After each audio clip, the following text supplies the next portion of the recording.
What's up internet, here we go again. Kali ini kita akan membahas alur sebuah film yang berjudul Good Luck to You, Leo Grande.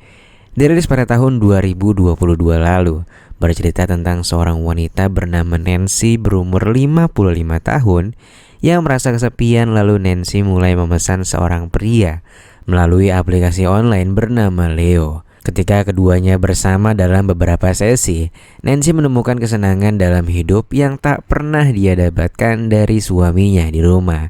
Lantas bagaimanakah cerita selengkapnya? Langsung aja kita masuk ke dalam alur ceritanya.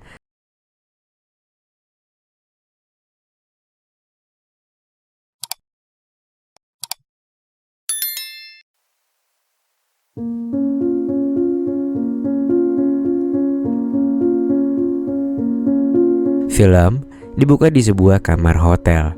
Terlihat seorang wanita bernama Nancy Stokes yang tengah bersiap untuk hal yang sudah ia nanti-nantikan sepanjang hidupnya. Lantas setelah itu kamarnya pun didatangi oleh seorang pemuda. Nancy pun menenangkan dirinya sejenak dan barulah ia membukakan pintu. Mereka pun berbincang sejenak dan di saat itu Nancy terlihat benar-benar gak percaya diri. Ini adalah kali pertamanya dalam hal memesan jasa seorang pria melalui pihak online. Semenjak ditinggal oleh suaminya 2 tahun lalu akibat meninggal dunia, wanita itu sampai saat ini belum pernah lagi merasakan hangatnya singkong bakar. Sambil terus membagi cerita hidupnya, Nancy pun berkata bahwa selama menikah dulu ia belum pernah sekalipun mencapai puncak Jawa Barat.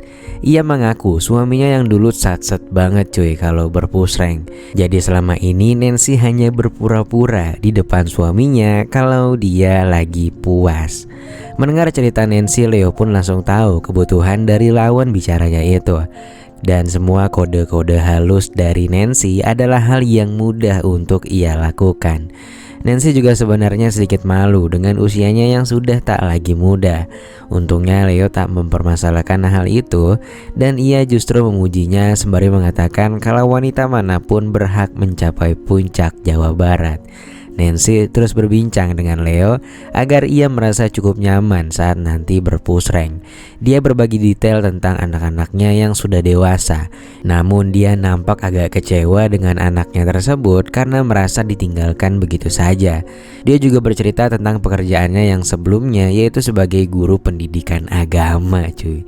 Leo pun membalas dengan menceritakan beberapa detail tentang hidupnya, termasuk juga kebohongan yang dipercayai oleh ibunya kalau ia selama ini bekerja di sebuah pertambangan minyak.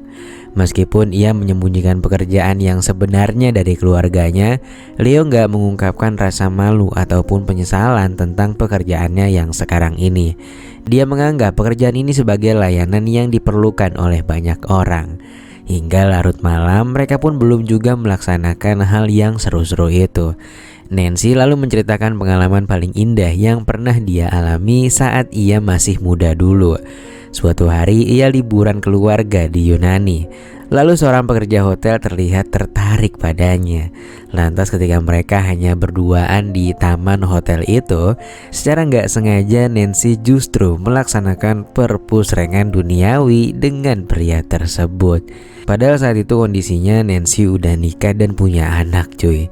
Dan lantas setelah mendengarkan cerita Nancy, barulah Leo melaksanakan aksinya dan mempusreng gadis tersebut. Singkat cerita, seminggu kemudian Nancy bertemu Leo di ruangan yang sama untuk kedua kalinya. Nancy merasa nyaman mengobrol dengan Leo minggu lalu meski sejujurnya ia belum mencapai kesenangan yang diinginkannya. Nancy lalu memberi Leo daftar aktivitas yang ingin dia lakukan untuk seharian bersama dengan Leo. Dia mencatat daftar itu semata-mata ingin melakukan berbagai hal yang belum pernah ia rasakan selama 31 tahun semenjak menikah dengan suaminya dulu. Leo pun hanya tersenyum mendengarnya dan mengatakan bahwa hal-hal ini adalah hal yang cukup mudah untuk ia lakukan. Mereka pun memulainya dengan Nancy yang ingin main seruput-seruputan dulu. Namun tiba-tiba Nancy lagi-lagi cemas di hadapan Leo. Hal ini pun diperparah oleh panggilan telepon dari putrinya yang ternyata selalu bergantung pada Nancy semenjak kematian ayahnya. Leo pun menenangkan Nancy dan mengajaknya untuk menari dan mendengarkan musik klasik. Leo lantas menasihatinya untuk gak terobsesi menyelesaikan seluruh daftar keinginannya itu dalam satu malam. Leo menyarankan agar Nancy memesan lebih banyak sesi untuk memenuhi semua daftar list yang ia buat dan menyelesaikannya satu per satu. Hal ini pun memantik Nancy dan dia menuduh Leo untuk mencoba menghasilkan uang lebih banyak dengan memanfaatkan Nancy yang saat ini tengah membutuhkan sosok dirinya. Namun Leo menampik pernyataan itu dengan membuka atasannya. Melihat bagusnya bentukan Leo, Nancy justru merasa insecure. Dia lagi-lagi dibuat melongo dan kembali menganggap dirinya sudah tak menarik lagi. Leo lantas mengajak Nancy untuk bercermin bersama. Dia mengungkapkan kata-kata motivasi untuk meningkatkan rasa kepercayaan diri Nancy. Nancy lantas mengatakan ia tak percaya diri dengan usianya yang sekarang. Mereka kemudian terduduk bersama dan Leo bercerita tentang beberapa pelanggannya yang memang sering memesan melalui online, namun selama seharian gak melakukan apapun. Kadang mereka hanya mengobrol, saling menatap, atau hanya sekedar ingin ditemani berjalan-jalan seharian saja. Nancy lantas berkata kalau tadi ia merasa gugup lantaran ia belum pernah main seruput-seruputan batang dengan suaminya yang dulu. Ia takut Leo tak menyukai apa yang dilakukannya atau bahkan ia salah dalam melakukan seruputan itu. Leo pun tak ingin memberi Nancy kisi-kisi tentang bagaimana cara yang benar dan baik. Dia ingin Nancy melakukannya dan menjadi dirinya sendiri. Mendengar pernyataan Leo, Nancy pun akhirnya melakukan daftar pertamanya tersebut. Singkat cerita, Nancy kembali menghadirkan Leo untuk sesi ketiga di ruangan yang sama. Kali ini dia langsung melakukan daftar kedua dalam catatannya itu, yaitu minta Leo untuk mengeramasi serabinya hingga tumpeh-tumpeh tuh becekannya. Lantas ketika sudah beres, Nancy pun kembali meminta Leo untuk rincian yang lebih lanjut tentang pengalaman hidupnya. Nancy ketika itu mengaku kalau ia telah melakukan stalking pada Leo dan mengetahui nama aslinya yang bernama Connor. Nancy bertanya apakah mereka bisa berteman di luar dari sesi ini. Gak hanya itu, Nancy juga meminta Leo untuk jujur pada keluarganya akan apa yang sebenarnya ia kerjakan. Mendengar hal itu, Leo pun terlihat kesal. Ia merasa Nancy telah mengancam privasinya. Dia kemudian bersiap untuk pergi dan menyarankan untuk jangan pernah memanggil dirinya lagi. Pria itu nampak benar-benar kecewa dengan apa yang dilakukan oleh Nancy. Dia bahkan mendesak Nancy akan mengekspos Nancy jika Nancy berani melaporkan pekerjaannya ini pada keluarganya. Lantas setelah beres, Leo pun kemudian keluar dari kamar tersebut. Namun sesaat kemudian Leo justru kembali datang dan mengaku kalau ponselnya tertinggal. Dia pun mencarinya ke setiap sudut dan tiba-tiba mengatakan kalau ibunya sudah tidak mengakuinya lagi. Lantas Leo pun akhirnya bercerita tentang masa lalunya, bahwa ketika dia berusia 15 tahun, karena saking merasa malunya akan pekerjaan yang Leo lakukan saat itu, ibunya ini bahkan sampai memberitahu tetangga di lingkungannya kalau Leo telah berpulang ke dunia anime cuy, karena udah gak dianggap anak lagi. Dan setelah mendengar pengakuan Leo, mereka pun akhirnya berbaikan. Dan sesi ketiga ini pun ditutup dengan hanya mereka yang menghabiskan waktu untuk bercerita. Singkatnya, seminggu pun berlalu. Nancy kembali memanggil Leo untuk sesi keempat.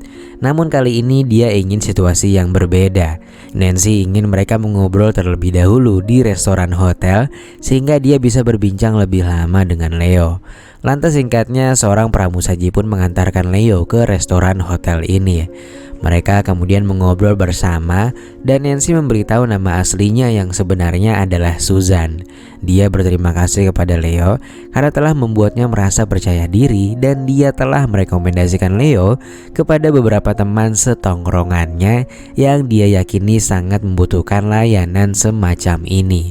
Tanpa diminta, Leo kemudian mengungkapkan alasan ibunya tidak mengakui dirinya karena dia pernah memergokinya. Pasalnya saat ia masih remaja dulu, ia pernah melakukan sesi seperti ini secara berkelompok, yang mana biasanya satu kelompok itu terdiri dari 4 ibu-ibu cuy. Dan hal itu nampaknya menjadi omongan di kampung halamannya sampai ibunya itu pun gak mau mengakui Leo.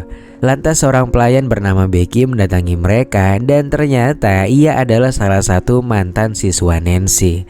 Ia pun menceritakan sebuah cerita tentang Nancy, di mana Nancy pernah menghukum Becky dan teman-temannya karena mengenakan rok pendek ke sekolah. Bahkan Nancy sampai menyebut mereka lonsai saat itu. Mendengar hal itu, Nancy pun segera meminta maaf atas perilaku menghakiminya di masa lalu. Ia bahkan juga mengakui kebersamaan dirinya dengan Leo di hotel ini adalah yang keempat kalinya. Dia bahkan juga merekomendasikan jasanya Leo ini kepada si Becky. Lantas setelah itu mereka pun ke kamar bersama. Dengan penuh semangat mereka pun menyelesaikan semua daftar keinginan Nancy yang ia tuliskan kemarin. Namun anehnya meski sudah melalui semua itu, Nancy ternyata masih belum juga sampai pada puncak kesenangannya. Lantas ketika Leo akan bergegas nih pada keesokan paginya, Nancy pun berterima kasih dan mengatakan kepadanya bahwa ini akan menjadi sesi terakhir mereka. Karena setelah melewati ini semua, ternyata bukan inilah yang dibutuhkannya, alias ini hanyalah keinginannya semata. Dan dia, suaminya selama ini telah memenuhi semua kebutuhannya dan bukan keinginannya.